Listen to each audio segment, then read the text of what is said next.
Hi, everyone, and welcome to WordStream's July webinar, Big Changes Coming to AdWords, Everything You Need to Know. My name's Amanda, and I'm here to get things started before I pass it off to our AdWords expert. Many of you may know WordStream for our awesome content, thought leadership, our amazing blog, but what a lot of people don't realize is that we also have a software service that allows you to manage AdWords, Facebook, and Bing from one place. It really helps you be strategic and improve your online advertising ROI. And just to move on to some logistics before we get started on the awesome content we have for you today, this webinar will be recorded, and you can expect to see that recording along with the slide deck in your inbox within the next 48 hours. And then most importantly, please submit your questions today. We will have a live Q&A at the end, and we definitely want to hear from you.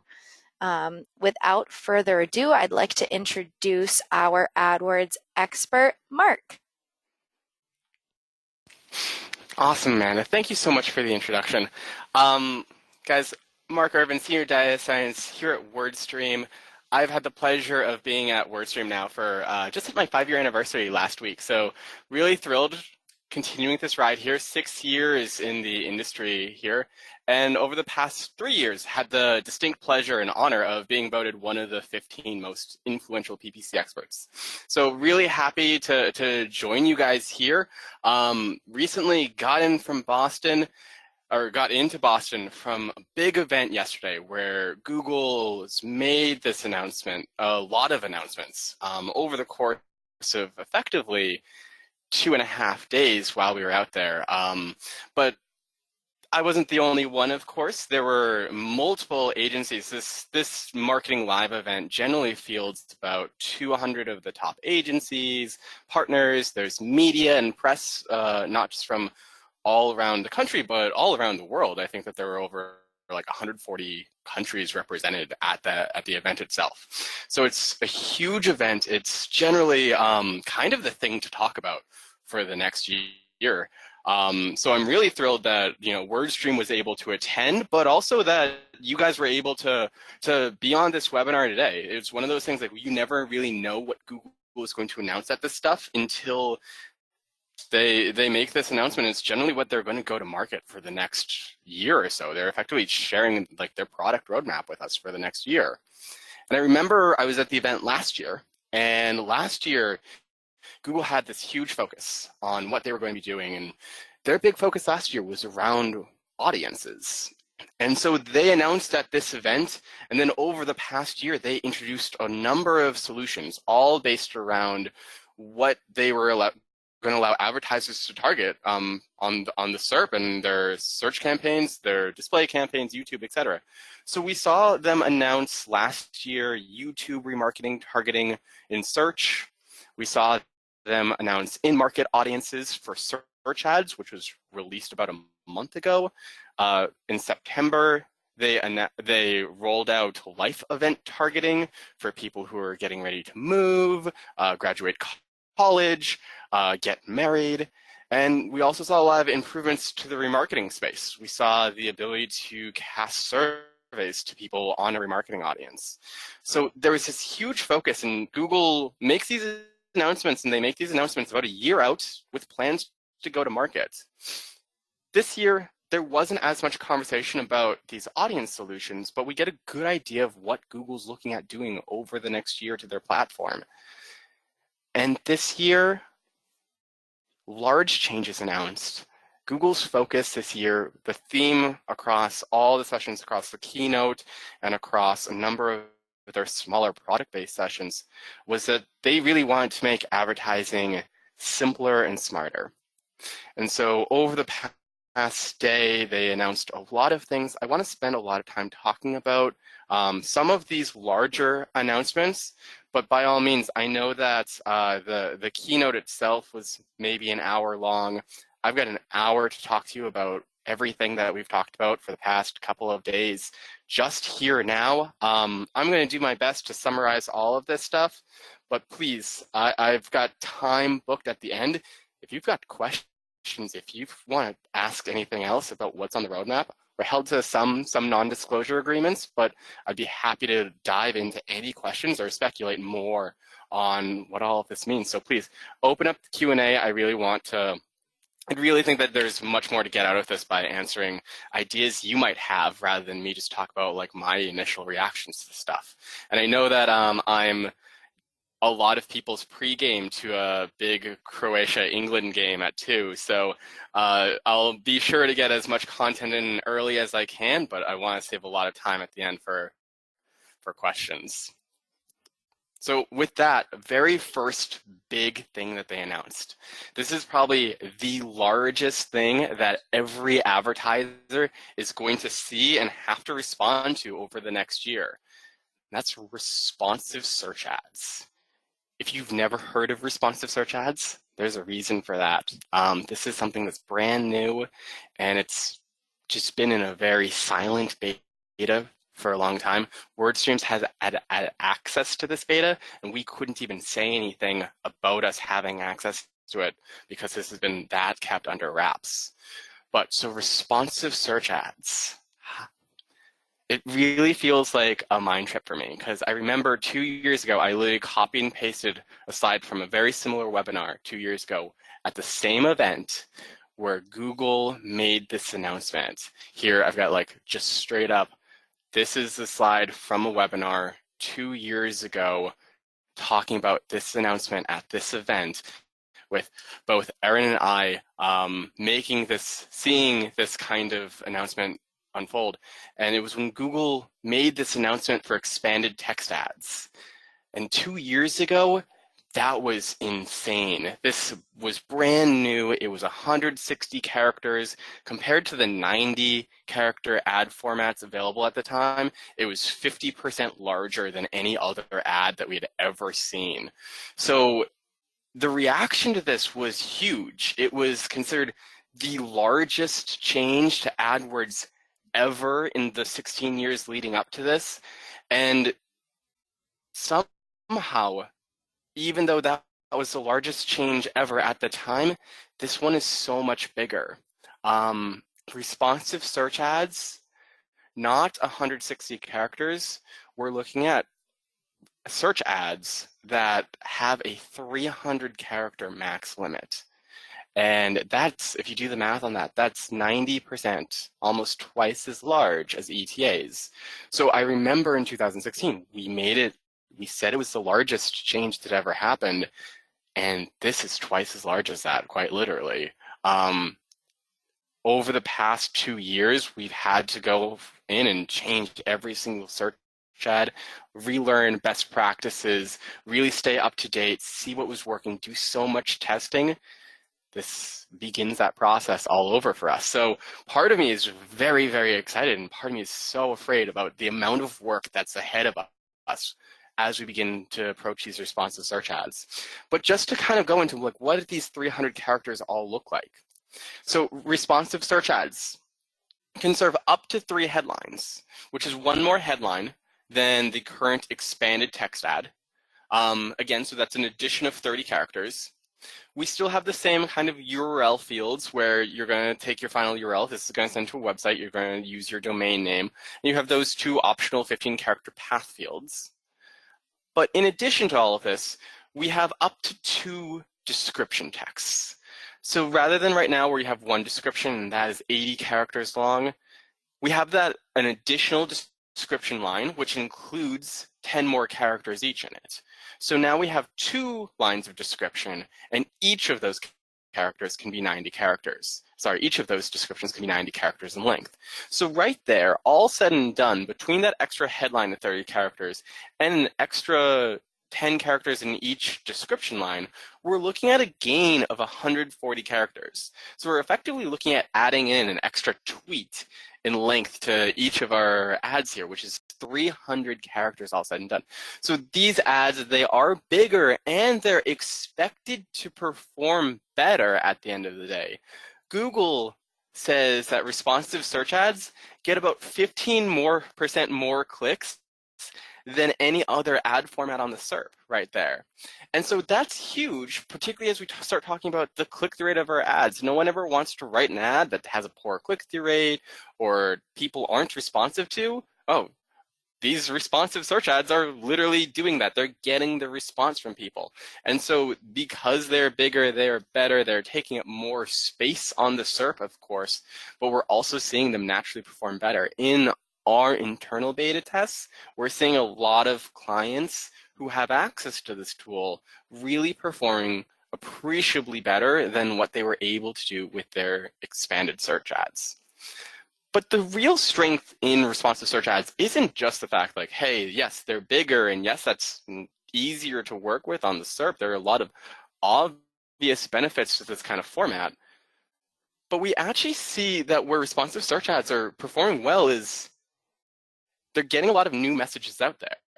You see, a big challenge people had, still having, when they were testing ETAs was the fact that writing an ad, writing a 160-character ad, isn't a trivial amount of work.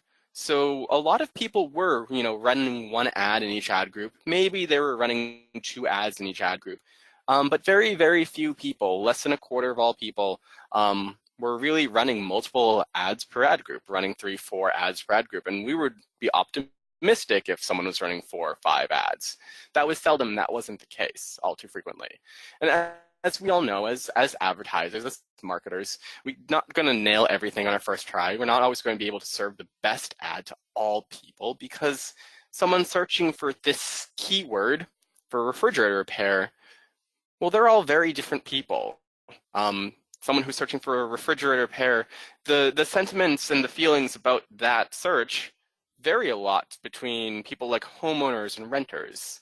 I'm a renter. When I'm searching for a refrigerator repair, I really want it done quickly versus, someone who owns a home and owns that refrigerator. They're going to be appreciably more price sensitive to that than me. Or my landlord, if I called them to ask them to do this for me, they're going to want that at the cheapest price and might not be as time sensitive as I am. A kitchen manager needs this to run their life.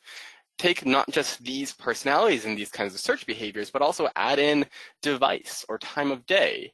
And we see all of this stuff really comes into what people are going to be sensitive to and how they're going to respond to different messages. And with that, writing one ad to all people and serving that to everyone across different devices, across different geos, across different demographics, across different time of day, you quickly come to the conclusion that it's very, very difficult to write one ad that can possibly speak to everyone. In fact, I'll argue that there's not one perfect ad for one search. There's hundreds, if not thousands, of ads that are going to speak to different kinds of messaging and different value props for different people. Responsive search ads allow you to provide a lot of different messages. When you write a responsive search ad, you're not writing one complete ad experience. It's not like when we're writing an ETA and we wrote those 160 characters and they would show up in that order and that message and that complete ad experience all at once. Instead, when we write a responsive search ad, we're writing a lot of different messages. We can provide up to 15 headlines and up to 4 different descriptions. So we have the opportunity to highlight a whole lot of different messages, highlight a different call to action, different value props, different ways that you would describe your product and service to different people. And then Google uses all those descriptions, all of those headlines, all of those messages, and they use 3 headlines and 2 description lines from that cohort. And the way that math works, between 15 different headlines and 4 different description lines, just by rearranging those messages, taking headline A and putting that in slot 1, B in slot 2, C in slot 3, and rearranging that for 15 different headlines and 4 different description lines, well, we actually see that Google can very easily test and manage these tests across 43,680 different variations of your messaging. So this is a really great way to really not just increase your ad testing, but do that at scale that a person simply could not realistically do successfully. But not just only that, but as it runs these 43,000 different ad copy tests, it'll begin to optimize this, and it will be able to recognize, hey, when I show ad headline A with headline E and description F, more people in this geo are responsive to it. It will be able to see those kinds of variations and optimize and show those variations appreciably more. So while you're still in control of your brand messaging, you don't have to play this game of having to write the complete ad and test literally thousands of variations of that ad. You can allow Google to take your messaging that you control, and then automatically optimize it and serve it to different people. So you're able to highlight one value prop to one person and a different value prop to someone who might be more responsive to it. And so we can use RSAs to highlight different messages, values, solutions, offers, different call to actions for your searchers. So again, in that refrigerator example, there are going to be some people who care about price sensitivity. There are going to be some people who want you open 24/7. There are going to be some people who want you to be available this afternoon and get it done now. There are going to be some people who might not necessarily want you to come and fix it, but want to have a free call or a free consultation. These kinds of things are going to matter differently to different people. And it's not something that we can easily say that one message fits all people. You can use responsive search ads to quickly identify those types of messages and get those types of messages in front of different searchers without even necessarily knowing, hey, woman aged 50 plus who have a child will prefer this message to people on their mobile device preferring this message. Without having to get granular and manage all these ad copy tests yourselves, Google is going to do a lot of this for you. And we're seeing really great success from this, not just in terms of performance, but in terms of the ease of management that people are having with this. So responsive search ads, I could literally do an entire hour just on this one piece of content, but look forward to them coming in the next couple of months. Current WordStream customers, we're happy to set you up and get you enlisted in the beta as soon as possible so you can begin to take advantage of this. But there's a lot that we can do with this. Really want to begin thinking about this in the next couple of months. But before I go on to all of that, second thing, and it's unavoidable, huge piece of this entire event was around the rebranding of Google AdWords. And so it was announced fairly recently that Google AdWords will no longer be known as Google AdWords, but will be called Google Ads. This is, of course, a huge shift in terms of what their branding looks like. And if you're thinking right now, like, hey, Mark, I don't necessarily care about that, that was initially my reaction too. Like, hey, Google rebranding, renaming a product, that happens all the time. I don't really care. But when you actually take a step back from that, there's a lot of stuff in play in this rebrand. First of all, and like unavoidable, a lot of you guys look to either AdWords or SEO and write content to sell your services, right? And now all of a sudden, that thing that you sell is no longer called AdWords, it's called Google Ads. I know, hey, and I'm going to put us on the spot. I write a lot of content around the keyword AdWords. I know all of our ads, such as this one, use the word AdWords a lot, and I know that all of our keywords use the keyword AdWords a lot. And yet, here we are. We're an agency. If you're one of many agencies out there trying to sell your service, now all of a sudden, all of your branding, all of your paid and non-paid campaigns to sell this kind of service, you've got a lot of work to do. I know that's maybe keeping me up at night more than the typical advertiser because that's exclusively what we do. But a lot of smaller agencies are in the same kind of place as well, where if you're trying to get your customers online, you use AdWords. Now all of a sudden the keywords that you're optimizing for are a slightly different keyword. But probably a bigger part of this, a lot of people are saying this, by not calling it Google AdWords, by removing the words part of this kind of does cement Google's approach towards advertising. And they're not as worried about the semantics of words as much. We're not seeing Google release a whole lot of features around keyword match types or around different words in your ads so much. Instead, we're talking a whole lot about audience solutions. We're talking about different solutions to get you in front of the right people or in front of the right devices or getting you the correct ad formats for different searches. It's not as big a conversation about those individual keywords as this may have been in 2001 when the Google AdWords brand was first launched. So this does officially cement that focus that this is not just about words, this is about people. But probably the biggest and kind of overlooked part of the rebrand is that Google didn't just rebrand Google AdWords into Google Ads. They rebranded a lot of their products.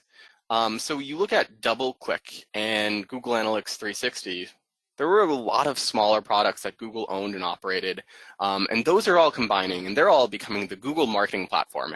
And all of those tools, all of those features are just going to be managed under the Google marketing platform. On the other end, for people who are selling ads for publishers or for app publishers or for large content providers that would host Google Ads, DoubleClick for publishers, DoubleClick for Ad Exchange, AdMob, all of those are no longer going to be managed separately as 3 separate networks. Those are all going to be managed under Google Ad Manager. So when we look at those types of rebrands and what Google is doing with those products, and we look at Google Ads, and we might at first think of this as like, hey, AdWords is just becoming Google Ads, right? But in the same conversation, well, without Google AdWords, there's no product called Google AdWords Express, or it would be very unlikely that Google would maintain a separate product called Google AdWords Express if there is no Google AdWords. And so you're going to imagine that those types of products are going to be lumped in under this one Google Ads platform. Very similarly, local service ads, which are managed under a completely separate platform. And if you wanted to manage your local service ads in conjunction with your AdWords, you would have to advertise on 2 separate networks, create 2 separate accounts, 2 separate billing, different login, different passwords, all of that stuff. It's reasonable to assume that those are also going to be included. Google Merchant Center, again, retailers everywhere have to maintain a separate platform just for hosting feeds that they then look to use in AdWords, or Google My Business, or name a tertiary product from Google that you use in conjunction with your ads that are required for you to do things within Google AdWords or get you on the Google SERP or to run ads. It's very reasonable to kind of look at this, and we'll dive into a couple of examples that they're already kind of preluding to, but it's very reasonable to say that, hey, this isn't just AdWords becoming Google Ads, but a lot of these products or features that A, you might not have known about, or B, were just inaccessible to you as a small or medium business, well, a lot of those are going to begin to be lumped under that Google Ads umbrella. So a lot of this isn't necessarily about new solutions, but bringing those solutions that Google already owns and operates right into the same platform so you can manage it all reasonably at once. And so with that, I kind of want to start talking about one of their many announcements in terms of products called Smart Campaigns. And so Smart Campaigns, they're being pitched as a very easy way. If you don't have time to create an AdWords, create your full keyword list, create a display campaign, go in there, learn AdWords full from front to end, you can go in, you can create this smart campaign in minutes, provide some business information, get online, and serve your ad to people who are searching or for browsing across the display network. And from the smart campaign, you can very easily go in and get online, get the results that you're beginning to look forward to from Google.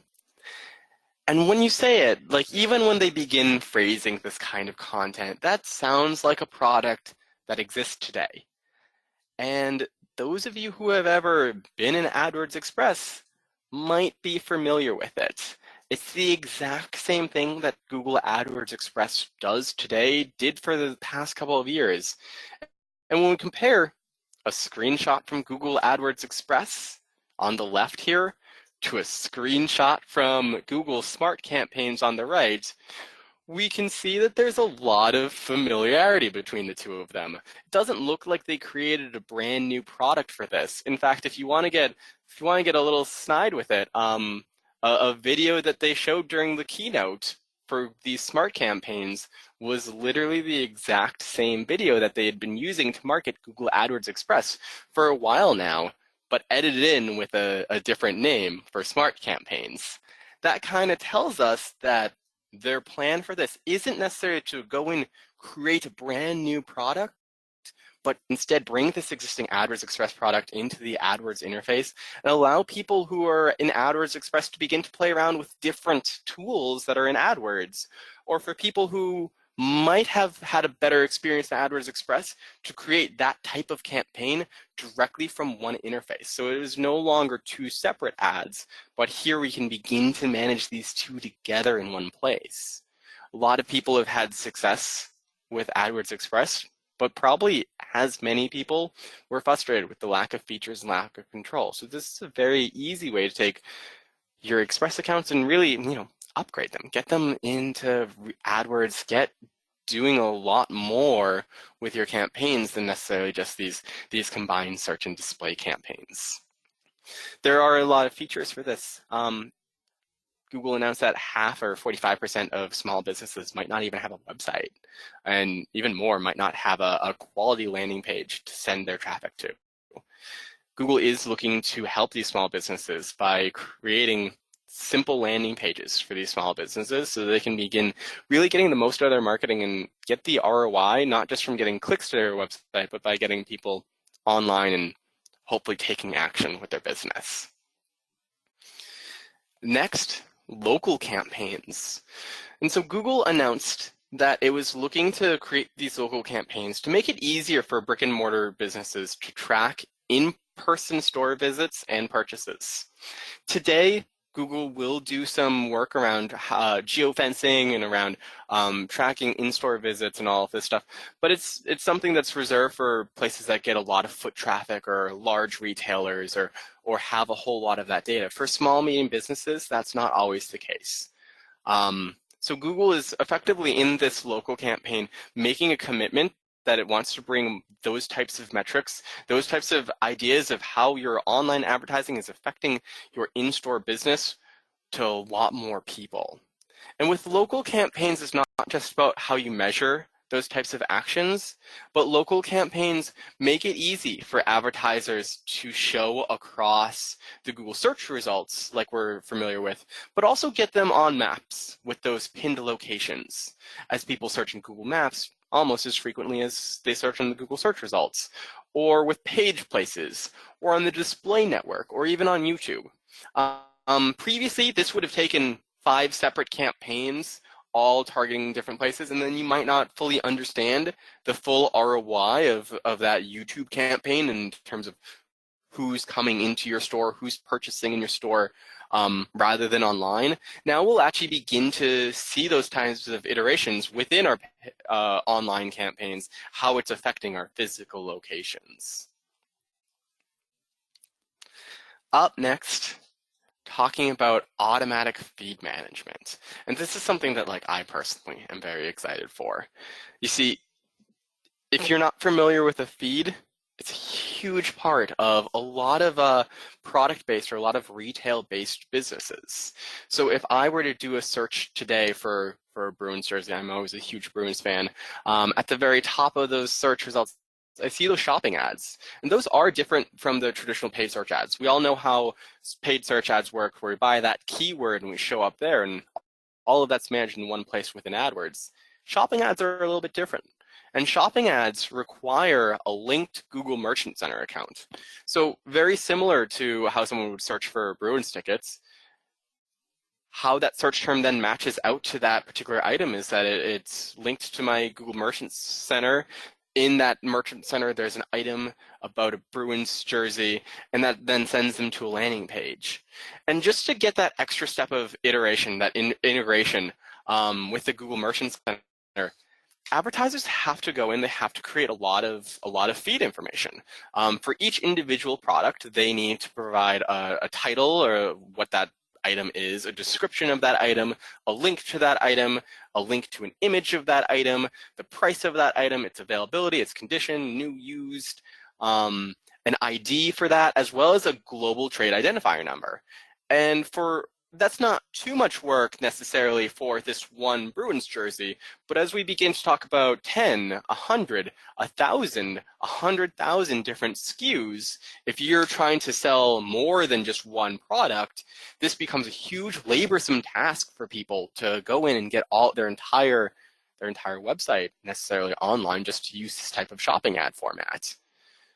Well, Google's looking to make that easier. Rather than asking you to create this very structured data feed, maintain this daily structured data feed, and update it every 30 days, Google's looking to just begin crawling your site for different products and create that feed for you with an automatic feed management.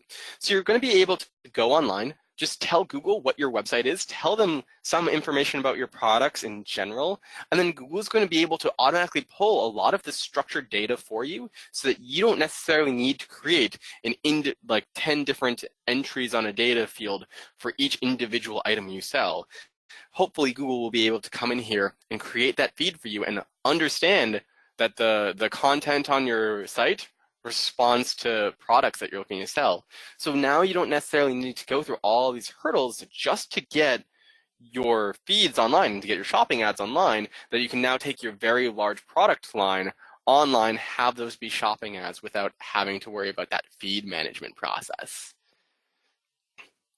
And of course, with that, Google is looking to launch its smart shopping campaigns. This product actually exists today in Google AdWords. I'm happy to give you guys a little bit of a tour of it. But smart shopping campaigns, effectively, they allow you to manage not just your shopping ads on the SERP, but get your dynamic remarketing ads across the display network, across YouTube, and across Gmail, all in one place. Whereas previously, if I were running a shopping campaign, I would have to have a shopping campaign, and that would target the search network.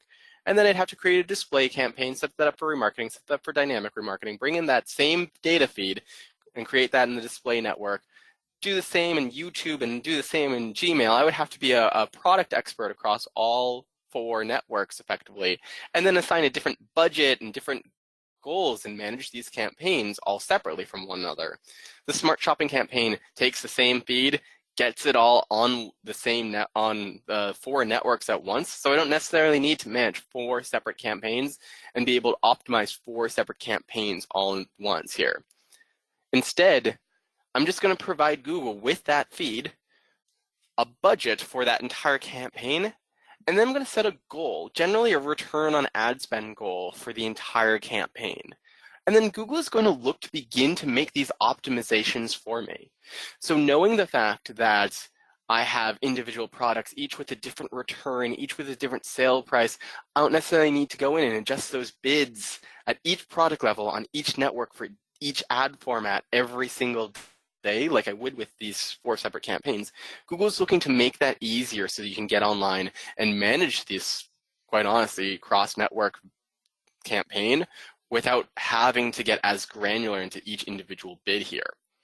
There are a couple of additional requirements. Of course, I have to, in order for Google to make these optimizations to decide what's working, I need to be tracking a number of conversions. More data is always better, but as a minimum, we need at least 20 conversions in the past 40 days. And where part of this is dynamic remarketing across the display network and Gmail and YouTube, I will need a remarketing list to run these types of campaigns as well. But this is something you can go into AdWords today. You can go into Google Ads today, and you can go and create this, get started with a smart shopping campaign.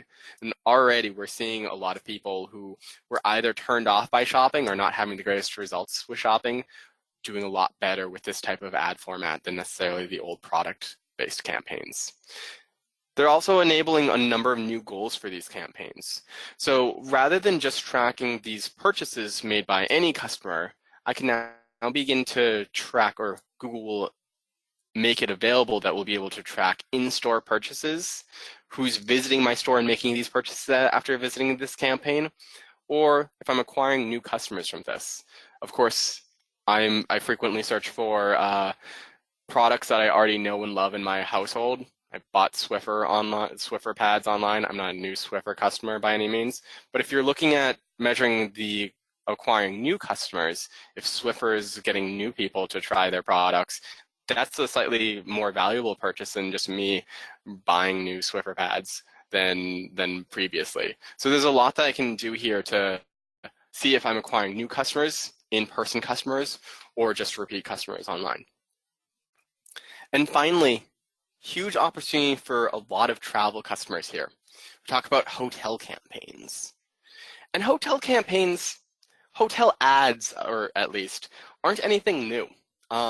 Name a city, and if you search for hotels in that city, or if you search for a very specific hotel, this is something I ran fairly recently this morning, looking for the Westin Copley Place.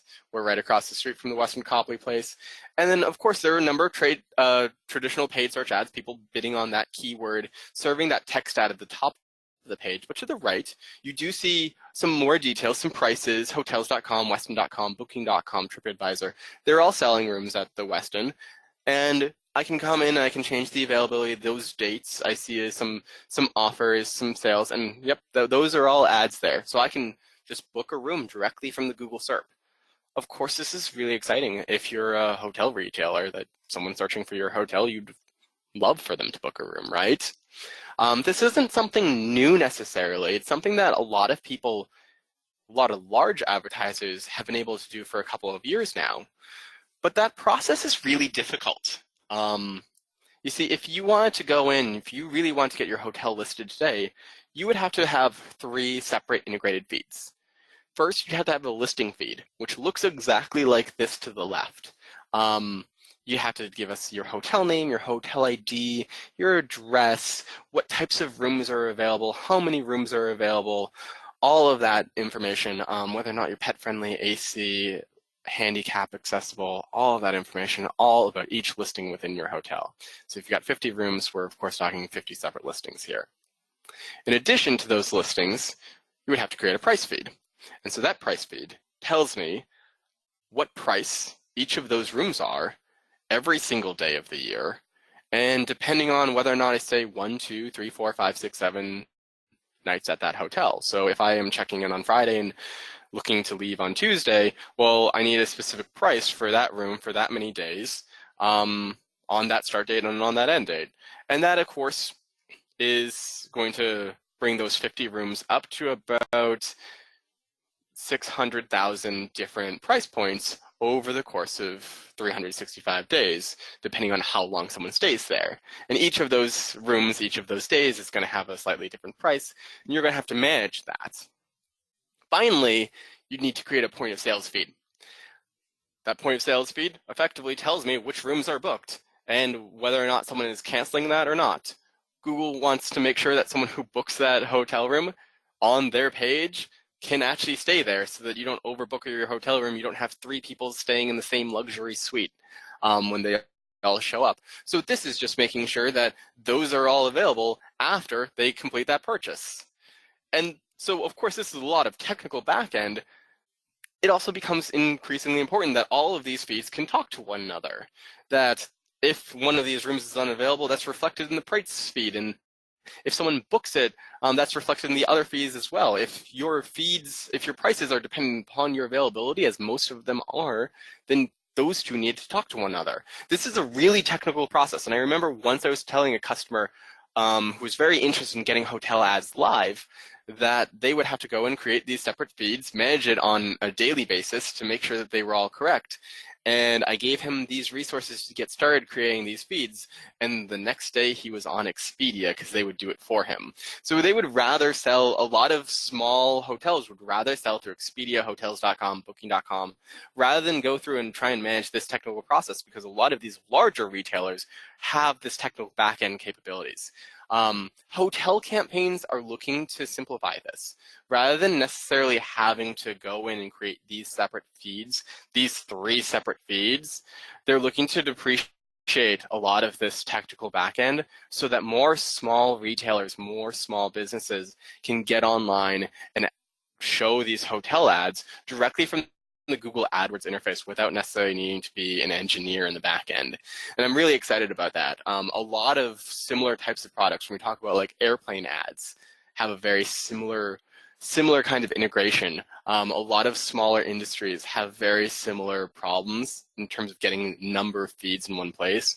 And that seems to be a huge theme of what Google is looking to do over the next year, to simplify this and get it all in one platform.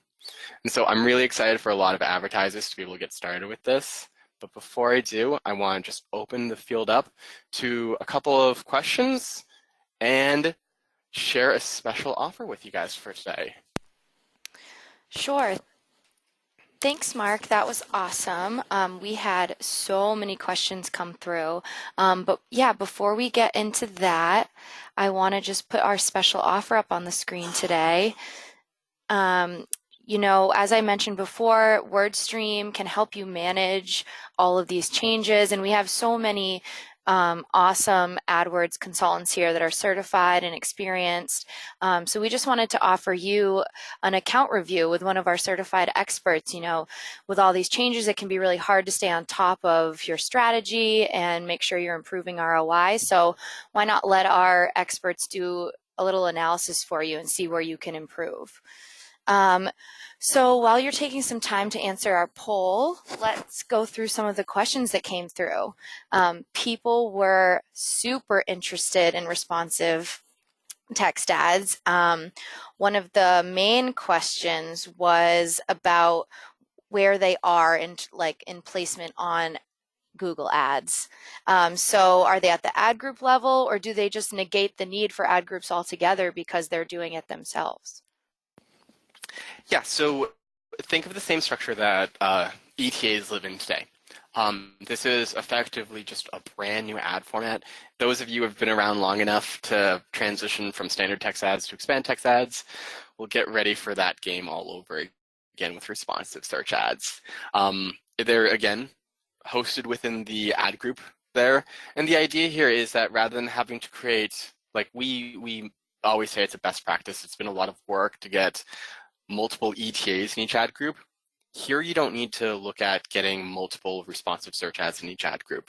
Specifically, it's a best practice to just have one responsive search ad in each ad group, but have a lot of those headlines, a lot of those description texts, so that you can serve multiple different messages to different people. So as many ad groups as you have, that's the challenge over the next couple of months, really, to get started with responsive search ads, is you're going to have to create a different responsive search ad for each ad group. I know that feature is not available to all advertisers today. Those of you who are WordStream customers who want to get started with it, please reach out to your customer success rep and we'll begin that process of getting you into that beta. But in the next couple of months, this is going to be generally available. So the task ahead of you and where you can get started today is by thinking of those different headlines, those different descriptions, knowing the fact that each ad group, you're going to want to have 15 headlines. You're going to want 4 descriptions. That might sound like a trivial amount of work, but that's, if you want to be successful here, this is going to be a lot of work in the long run. Even if you can't create those ads today, take some time when you've got between calls, between meetings, when you're at your desk, when you're on the bus, think of some new headlines, some new offers, write them down, and I'm sure you'll be able to find a place for them in your responsive search ads. Great, thank you. Another question that came up a couple of times was, if these RSAs are taking up so much more space, how is this going to affect organic search? Does it make it irrelevant? And then also, how does it affect positioning for ads? Will there only be a place for 1 or 2 versus more than that? Yeah, so this increasingly becomes an important game for people. Obviously, that 300 characters, those ads are going to take up more space than something that's 160 characters. That does mean that having a successful ad and being closer towards the top of the page becomes even more important today than it was yesterday or a year ago or several years ago when those ads were appreciably smaller. There's only so much space on your screen, so those pixels that those additional pixels, those additional characters of these responsive search ads do push the organic results further down on the page. I know, talking to our internal SEO manager, having a very well-ranked SEO post has depreciated over the past couple of months or the past couple of years. And I imagine this is going to do the same. So organic is not going away by all means. Keep doing your SEO job, but there's increased value in paid search results. So if you're not currently doing paid search or you're not confident with your paid search, that's going to become increasingly important over the next year or two. Awesome. We had this interesting question come through a couple of times actually for people who work at agencies currently. You know, a lot of these changes seem to make a lot of things easier, maybe focus on the small business owner. As an agency who manages and optimizes campaigns for clients, do you have any suggestions for, you know, staying competitive and staying in control of those things, even with all these changes? Yeah, absolutely. And a lot of people are afraid. Like, we have this conversation occasionally of, hey, if Google's going to automatically do this stuff for me, will I still have a job? Will I still be able to provide value for this? And I think that a really good comparison to this is people were having the same conversation in the 1980s when ATMs rolled out, that, hey, ATMs were supposed to be a job killer. They were supposed to end finance as we knew it. Flash forward to today, and more people work in finance than ever before. Finance is a much larger industry than it ever was. Guys, I think that a lot of these solutions are taking away a lot of the more mundane work that we do in our campaigns. I don't want to manage a feed. I don't want to manage 3 separate feeds for hotel ads. And I don't want to manage multiple AdWords accounts or an AdWords account, a Google Local Services account, a Merchant Center account, all just for one customer. Honestly, that's a huge burden on me when I manage accounts, particularly shopping campaigns, to get them live and to be able to get them not just live, have that feed there, but then have those 4 separate campaigns, be an expert in search, be an expert in YouTube, be an expert in display, be an expert in Gmail, all of those just to get that one result that smart shopping gets us today, and then maintain that on a daily basis. I think that where people in the industry would be smartest to look at is, well, do these solutions help my customers? Can this make my job easier so I can focus on more valuable things, such as my messaging, such as thinking of these new headlines, think of these 15 new headlines, 4 new descriptions, thinking of how to position myself differently. Can I think of my audiences and the new audience solutions, how those can help my customers differently than necessarily thinking of the smaller, mundane, how do I maintain this product feed? How do I maintain bids on this particular item differently? So a lot of the stuff that Google is announcing does obliterate the mundane.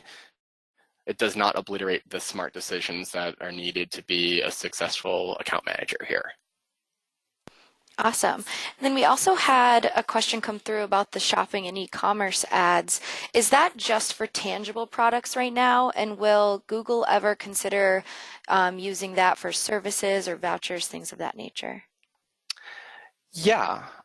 So there are things that, like today, if you had a subscription based item. So I'm thinking of, like, for instance, I know that a client of ours does a IT software. So they do like a antivirus software, and that's not necessarily, it's a download, but it's a subscription-based download.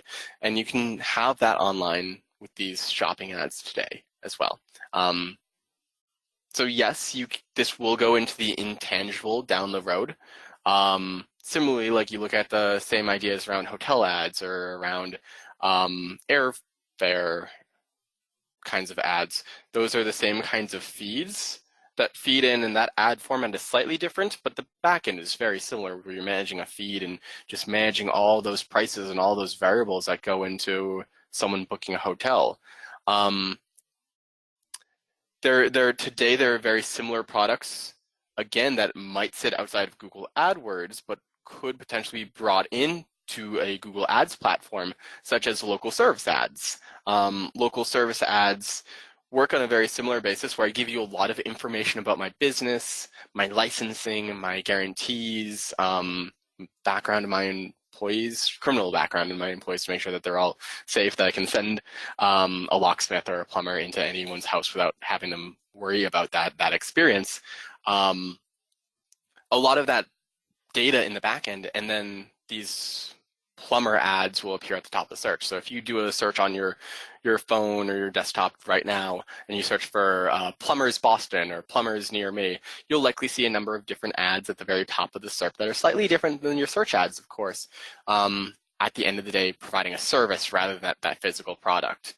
And I think that the big focus for Google on this is, hey, maintaining that back-end infrastructure of all of this feed information, all of this data you need updated regularly about my business. They're looking to make that a much simpler process and a lot more automatic process so that I can go back to managing my plumbing business, my locksmith business, rather than having to get in the weeds of going in and updating a spreadsheet essentially.